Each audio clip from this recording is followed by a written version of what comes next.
20 साल पहले आया था, तब 8 वर्ष का था और पिताजी महाराज की कथा हुई थी। सिरसाठ परिवार था, महाराष्ट्रियन परिवार था जिनके नेतृत्व में कथा थी। 2 समय कथा होती थी, सुबह 9 से 12 और फिर दोपहर में 3 से 6 बजे तक। ऐसी सुंदर यहाँ कथा हुई।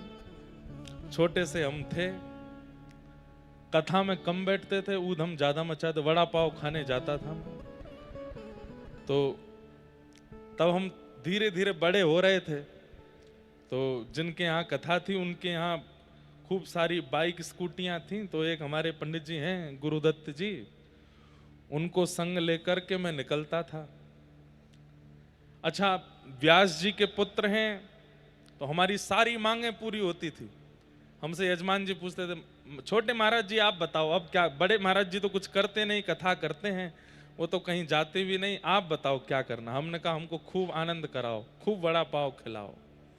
वड़ा पाव खिलाते, बोले आज क्या करेंगे। मैंने कहा आज हम स्विमिंग पूल में नहाने जाएंगे, तो नहलाने ले जाते। आज क्या करेंगे, मैंने कहा हमारे लिए कोट पैंट बनवाओ। तब जीन्स पैंट ही पहनते थे हम भी। एक दिन की बात, स्कूटी पर पंडित जी के साथ हम निकले। कथा में तो बैठते कम थे, कुछ खा पी करके लौट के आए। तो एक जगह दुकान से कुछ खरीदना था, तो पंडित जी स्टैंड पर स्कूटी लगा के चले गए। ध्यान से सुनना, हमारी बालपन की एक स्मृति आपको बता रहे हैं जो इसी नगर की है। तो पंडित जी चले गए दुकान पे, मैं स्कूटी पे बैठा था और मैं चाबी देखूं, चाबी लगी है, पंडित जी भी चले गए। ये बढ़िया अवसर है, थोड़ा चला के देखें। इतनी हमारी ज्यादा से ज्यादा कदकाठी होगी। अब वो तो गए दुकान पर, हमने घुमाई और सेल्फ लगाया। पैर आते नहीं थे नीचे खड़े होकर के थोड़ी थोड़ी रेस दी। जैसी वो थोड़ी गति हुई तो मैं ऊपर बैठ गया, स्टैंड हटा के खूब दूर तक ले गया। तब तक तो कुछ दिक्कत नहीं हुई। जैसे ही वापस मुड़ने का समय आया, छोटा सा रास्ता था, अब वो बिना पैर टेके पीछे कैसे मुड़े। तो मैंने घुमा के जैसी मोड़ी तो वो जैसी आराम पलट गई, पांव के ऊपर गिर पड़ी।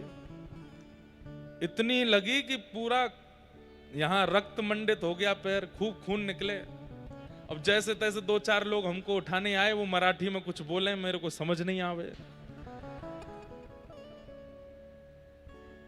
तो फिर कोई समझ गया कि ये यहाँ का नहीं है। बोले कैसे गिर गए। मैंने कहा मुझको आती नहीं चलानी। बोले किसके साथ आए। अकेले स्कूटी पे। मैंने कहा वो भैया हैं आगे दुकान पे। तो भैया बेचारे बैठे स्कूटी पे, मुझे पीछे बिठाया और दुकान पे वो पंडित जी वेट कर रहे, रो रहे थे कहाँ चले गए छोटे महाराज जी। और जब मैं आया तो खून में लथपथ जब पैर देखा, और वो बोले मैं गुरुजी को क्या जवाब दूंगा, बड़े महाराज जी पूछेंगे कहाँ ले गए थे इनको। मैंने कहा आप चिंता मत करो, आप तो बस मेरी पट्टी करवाओ। और कथा में कितनी, बोले अभी 4 बज रहे हैं, 7 बजे तक कथा है। मैंने कहा सब हो जाएगा, पट्टी करवाओ। पैर की पट्टी करवाई, डॉक्टर के पास ले गए, इंजेक्शन वगैरह लगवाया। अब कुर्ता पजामा पहना था मैंने, हमने कि अभी पजामा तो हमारा फट गया, खराब हो गया, नया पजामा खरीदते हैं। तो दुकान पर जाके नया पजामा खरीदा।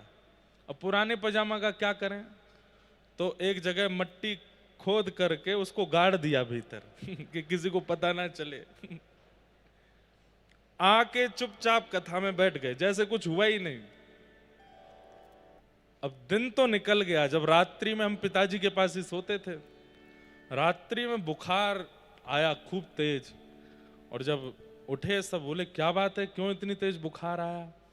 तब बेचारे वो पंडित जी बड़े हाथ जोड़ के बोले वो छोटे महाराज जी स्कूटी ले ला। और वो स्कूटी टूट गई थी किनारे से, उसको चुपचाप ले जाके गैराज में खड़ा कर दिया, किसी को पता नहीं चले।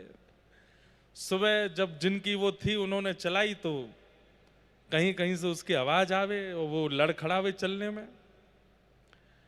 अगले दिन पता चला ये छोटे महाराज जी नगर की गलियों में गिर गए हैं, फोड़ फाड़ लाए हैं अपने घुटने।